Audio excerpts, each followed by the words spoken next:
প্রিয় দর্শক, এই যে আপনারা দেখতে পাচ্ছেন অনেক চেষ্টা করে একটা ফাঁকা দিয়ে আমি ভিডিও করতেছি।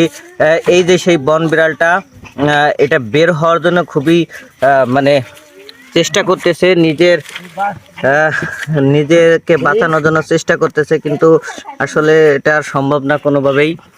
ও ধরা পড়ে গেছে। তা আমি চেষ্টা করবো এটাকে না মেরে ফেলে দূরে কোথাও দেখি দেওয়া আসা যায় কিনা। আর আপনার একটা বিষয় দেখলে অবাক হবেন যে এইখানে কত মানুষের সমাগম।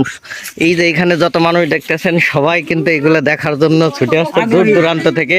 ওই যে ওই দিক দিয়ে আসতেছে, আরো লোক আসবে। দেখেন বিড়ালটা আসলে বাঘের মতোই সাইজ, বলতে গেলে বাঘের বাচ্চা। দেখেন কেমন ভয়ঙ্কর ভাবে ই করতেছে। এটা যদি কোনোভাবে ছেড়ে দেওয়া হয় বা ওর ভিতরে হাত দেওয়া হয় তাহলে দেখবেন খপ করে কামড়ে একদম হাতটা ছেড়ে ফেলছে।